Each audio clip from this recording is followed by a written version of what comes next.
All right, people, we're going to sit here. This is kind of going to be a touchy situation. We're going to do a three-part series here. Last one's probably going to be live, and we're going to want to do Twitter and call-ins and everything else. We're also going to have a co-host come in today.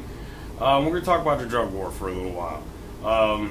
It impacts my everyday life through my friends, because I live with people who are poor.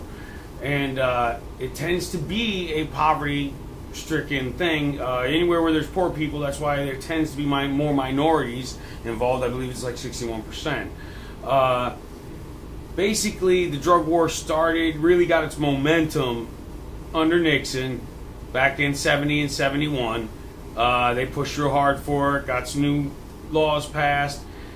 But it really gained momentum under Ronald Reagan. That's why the right wing has tended to protect so much and put so much money and effort into the drug war, because it was started by Ronald Reagan. It was carried on very powerfully through the 80s and 90s of Nancy Reagan's Just Say No program. I believe it was 88 it was started. This tyranny has gone on and on and on and on. Now, I understand the want to protect people from drugs. Excuse me. This makes complete and utter sense to me. I mean, there's got to be some programs in place here. So things have to be done. I mean, I've seen it here on the streets. It's impacted hard here in Florida. Especially once pharmaceutical got involved. But it's something that's out there that's also, you got to realize, it's out there, it's ruining people's lives at this point. I mean, you're ripping families apart because you're going after everybody in every little thing. And I even talk to people in my neighborhood, some of the older people, because I engage people in my neighborhood. I engage people everywhere I go. I talk to some of the older people in my neighborhood that aren't in any way, shape, or form involved in drugs or crime or anything, and they're afraid of the police because they dress and act like mercenaries. They said now they aren't like the police when they were growing up.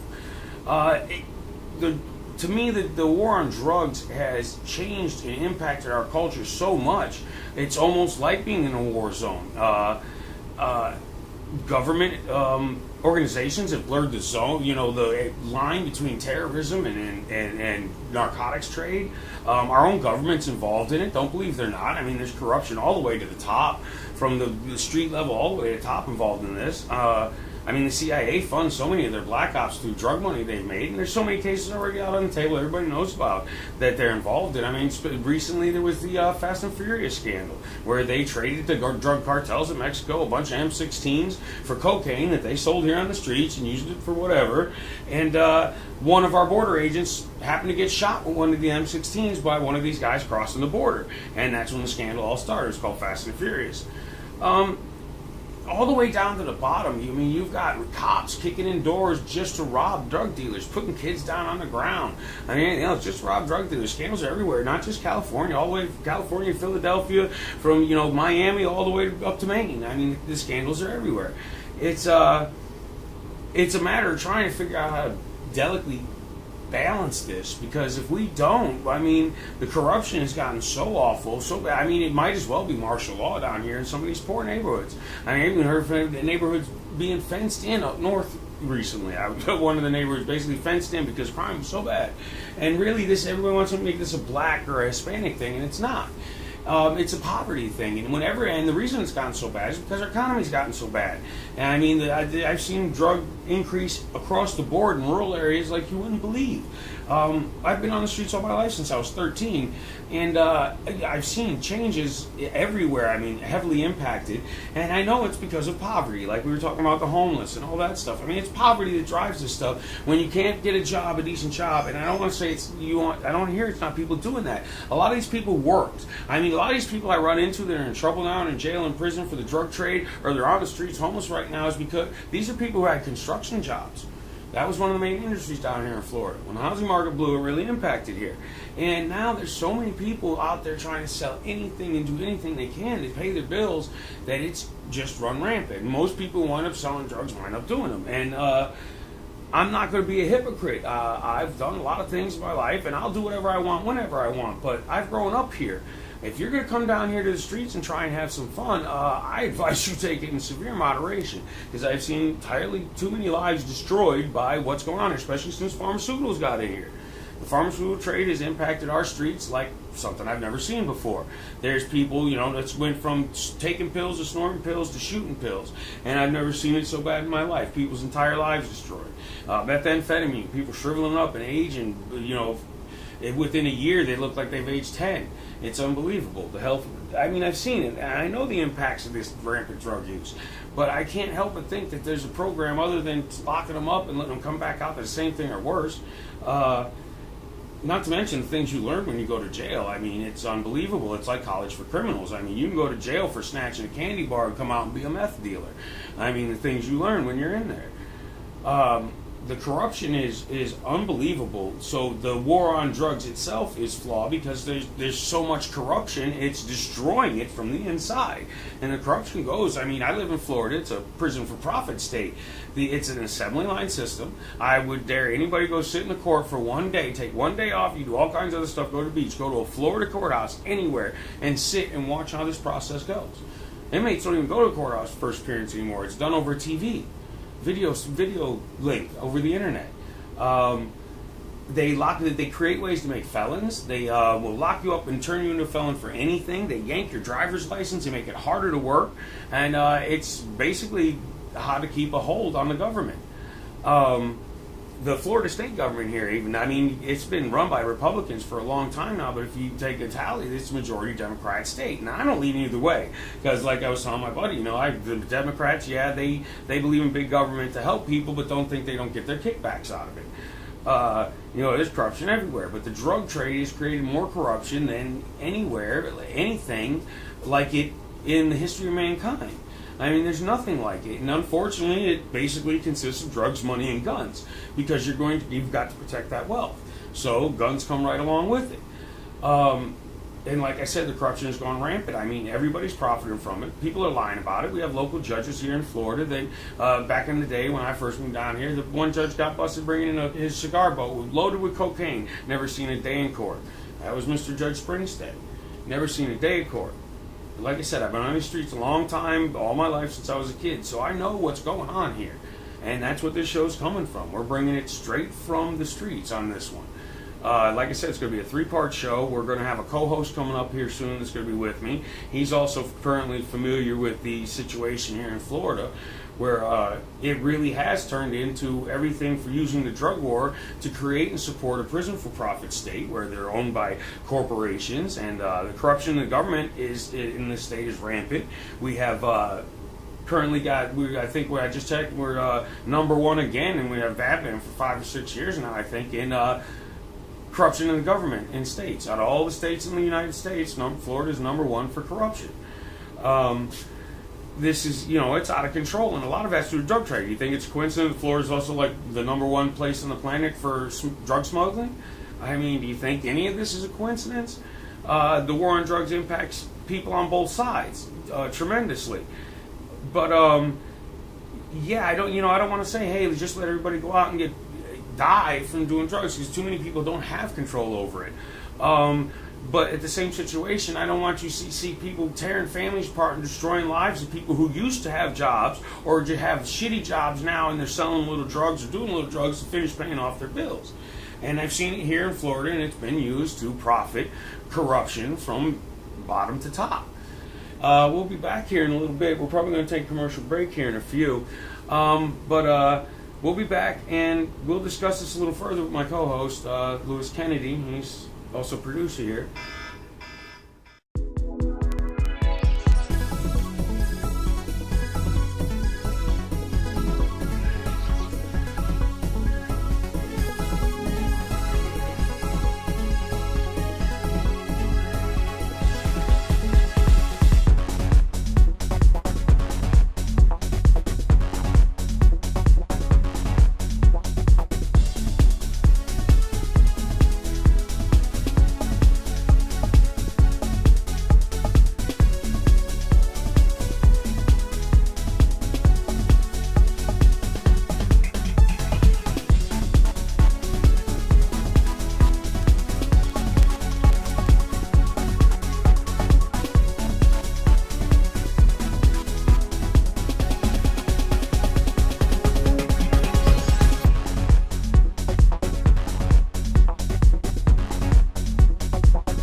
guest host here, our producer, and he's going to, Lewis Kennedy, he's going to give us another side of the opinion, or a side of the opinion.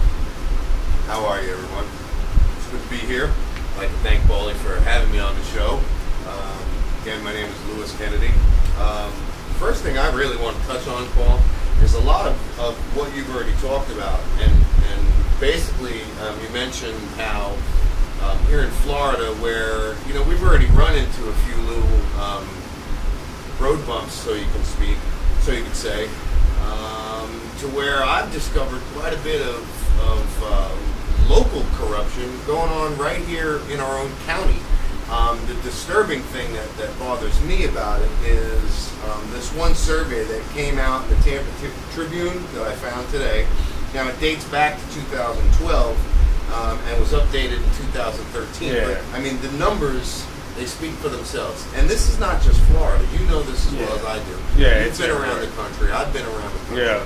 We're looking at a study by the New Integrity Florida Watchdog Group. It says that Florida leads the nation in corruption. Leads the nation. Yeah. Right?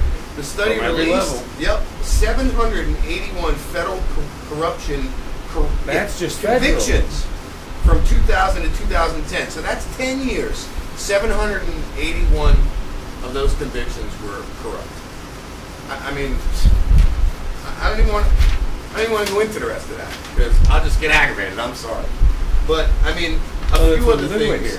Yeah, I mean, when you got corporations that own jails and prisons, and I mean, and they've just created a system, it's assembly line, just putting them in and cranking out more educated criminals. You know what I'm saying? It's just, is it really worth it? I don't see how it is. Instead of educating and or re-educating, or however you want to put it, however the government wants to put it, they just produce more criminals. There's no, I mean, I get tongue-tied when I try to talk about it because I've been there amongst many Floridians, because I was born and raised in Long Island, New York, and I've been here long enough to consider myself a Floridian, to where I've gotten stuck in this system here and realized how corrupt it really is. And Paulie keeps going back to prison for profit. And for those of you that don't know what prison for profit is, basically, it's the judges lining their pocket, okay, with money from the corporations that own the prisons and the jails for putting those people in there. The more people they have in the jail, the more money the jail makes, the higher the stocks go. Well, see, a lot of people also don't realize that every state goes for this, what is our annual amount here on the drug war? $51 billion a year. Every state goes to the feds and whines for money. Oh, we have had to lock these people up for your drug war, your laws. We've had to lock these people up and maintain them, so they get money from the feds. Yep. And along with money from the that's why they don't themselves. release inmates till after midnight, so they can claim them for that extra day on to the feds for that extra day. Makes sense. Never realized that. Yeah, that's how that works. And then on top of that, they've got the canteen, which is a store there. And now they charge you and put liens on you and suspend your license and all kinds of stuff for not paying on those bills. Now let me ask you something.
money that goes into these prisons, taxes. Do they pay taxes on this money? And if they do, where does that money go? No. Does it go right back into that same system? No. That money doesn't go in that system. That money goes to line the pockets of the people who are sending them there. That's what I thought. And it's just that simple. You know, you get judges. I mean, look at how you get sheriff's pay. What do we got out of that? One detective that here in Hernando County makes what? $57,000 as a detective. As a detective, not even a sheriff. $57,000 a year. How do you think that stuff is funded? Which most of them, well, not all of them. And everybody rises up in politics. And like I said, here in Florida, they have a law where convicted felons aren't allowed to vote.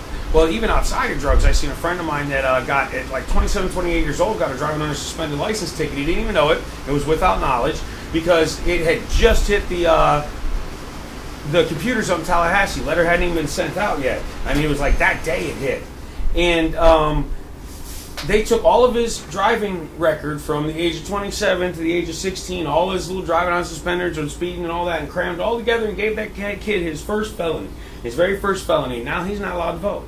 And see, it's funny because, it's kind of sort of what they're trying to, that's what I call the old railroad. That's kind of what they're trying to do with me on my case. I can't really discuss particulars.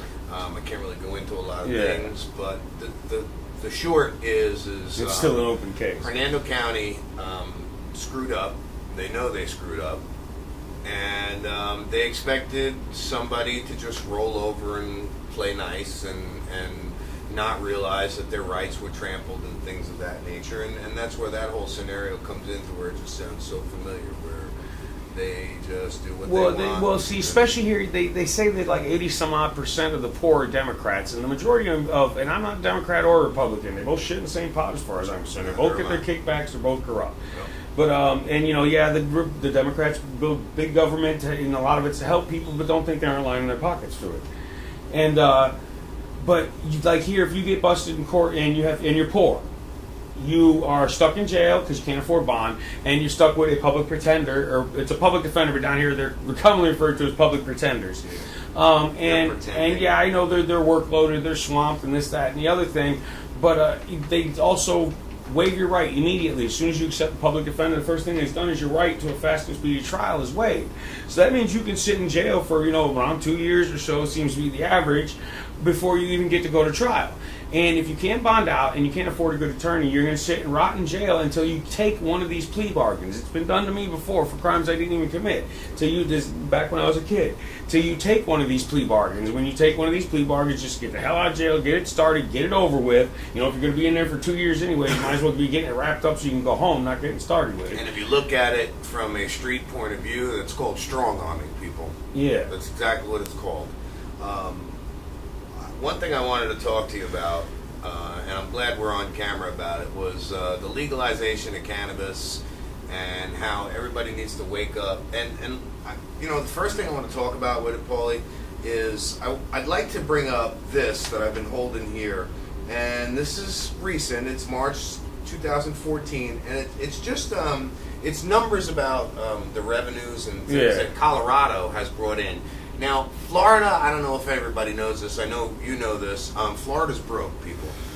We have no money to fix the highways. We have no money to fund programs, Fannie Mae's, anything. Any program that used to be here is gone. Let's just throw this out. I know we got to take a break soon, but there was 255,059 new patient applicants. All right, and now let's just take that number and times it by $15, which is the fee for that license. So if you take 255,059 and times that by 15, that's a pretty damn big number. Well, the revenue that can be made off tax, and Florida only has a sales tax here anyway. They don't have an income tax, so even just off the sales tax alone, the money they would make here is unbelievable. But they prefer, because they want to build a military on the streets, turn our cops into soldiers and kicking in front doors and putting children and old people down on the ground, killing old people out of California. You mentioned on the last show about exactly that, and it's bad. Yeah, it's bad. You had talked about the martial law. You had touched on that, and that really meant something to me. And you were actually the gentleman that opened my eyes to a lot of these subjects that we talk about here on this show, especially when it comes to martial law. Because when all of that was going on, I know we're out of time, but we're going to run it longer. We're supposed to go to commercial, folks, I'm sorry. But I remember when all of that was going on with the Gulf War and with 9/11 and they were threatening all of that, you really opened my eyes to what they can do. And it's not a matter of what they can do, it's what they're doing, it's what they've already done. Didn't the president say that the police do not have to or shouldn't have weapons of mass destruction and weapons of war? Yeah. But you go drive by any sheriff department that you can see where they keep their equipment, you look at those weapons. And you they are see weapons what they've of war. done. Yes, they are. So we're going to go ahead and take a break. Am I right? Yeah, we're taking a break right and, now. we'll be back with some more talk shit. Thanks.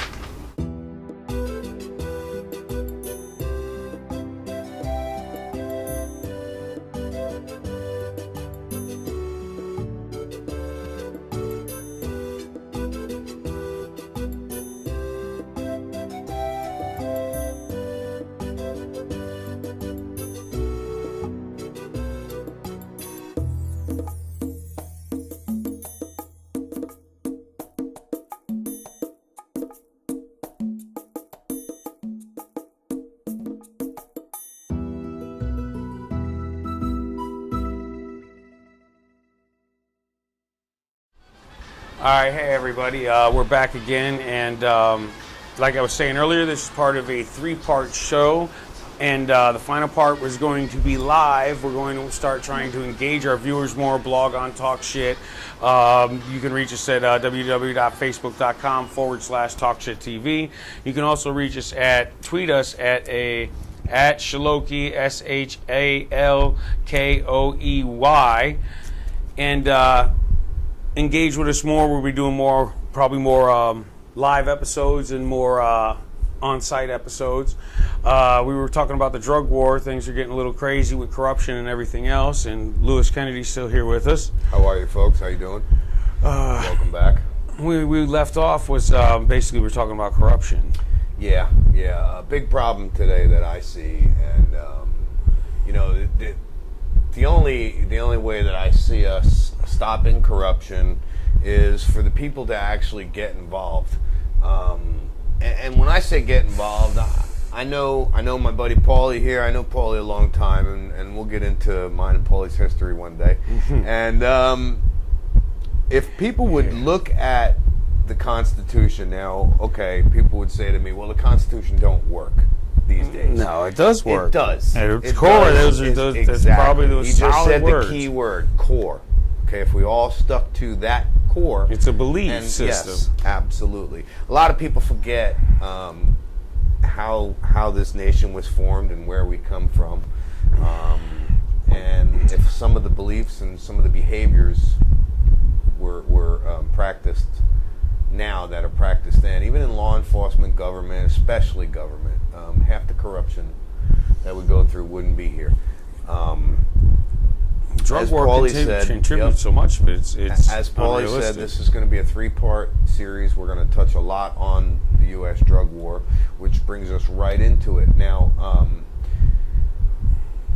I got a question for you, Paulie. I want to ask you, what do you think about some of the rights that we have lost, the rights that were taken from us post 9/11? Due to the new NSA that we have, National Security It's Administration. incredible, and this is a big part of the drug war, actually, because so many rights are abused at this point because of so many laws that got passed post 9/11.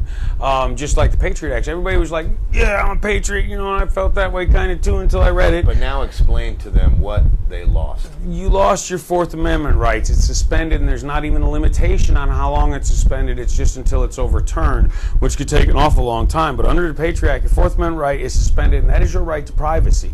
That's why there's been so many infringements by the NSA and the CIA and the FBI and your local police department now. They even have a tool called the Stingray now that's filtered down to the local police department, and basically it's a briefcase size box, and they can pull up in a van or a truck anywhere, and within about a mile and a half, 2 miles, intercept every single phone call made by a cell phone. It will go through that box before it goes to the tower, and it will have every bit of information, voice recorded, text messages, and everything else, all in the name of terrorism. the corruption is core, and I'm beginning to think it might even go beyond just really wanting to fight the war on drugs and using the war on drugs as an excuse to violate every single frickin' one of our rights. Absolutely. If you want to know the truth. Absolutely, I completely agree. Now, so basically, what happens now, all right? And what he's basically saying is let's just say local government, and I'm just going to use that as the word. Okay, we all know what local government is. Local government decides that you are a threat in any which way, shape, or form, or that you could possibly be storing weapons. Now, basically what this Patriot Act, and correct me if I'm wrong, gives local law enforcement the right to do is to come here without a warrant, kick your door down, and say, we believe that this is going on these premises. Well, right? a lot of that started with the old probable cause law that came in, because that just gave the cops the excuse to say, oh, I smelt this, or oh, I heard that, and come in, and they could lie completely. And I mean, Which basically means we think this is going on. We're not sure, but that's why we're here, so we can try and create or whatever they're going to do. Twist or manipulate one way or another. But then it's gone beyond that. That's why you hear a lot of states like Pennsylvania just passed a law where cops no longer need a warrant to check your trunk in your car. Speaking of which, and not to interrupt you, exactly on that Pennsylvania thing, I have a friend of mine that I know for a very long time who will be coming down to join the show, who lives in Pennsylvania, and we will touch more on this. So I'm sorry, go ahead. And then down here in Florida, I'm not sure if it's been passed or not, but it may be coming up here in November. They want to pass a law, if they haven't done it already, that you have to own your home for them to have a warrant to come in. If you are a renter, they no longer have a warrant to come in your home. They can't, if you rent the place, they have to get permission from the actual owner of the house. Or I don't think they have to give permission at all if you're a renter. Really? Yeah. So, I see. That's from my understanding, yeah. That's pretty interesting. So basically, for all you people out there who are in that situation that can't afford to buy a home and you rent a home, excuse us, we have a text message coming in. If you can't afford to buy a house, you are subject to search and seizure at discretion. The discretion of local law enforcement. And anybody who deals with that knows how corrupt they are. Oh, yeah. Well, I mean, I've even got articles in here, go local local SWAT storming a house that they thought had meth. They found a little bit of marijuana and wound up shooting an 80-year-old man in his bed in California. There was a few cases of this.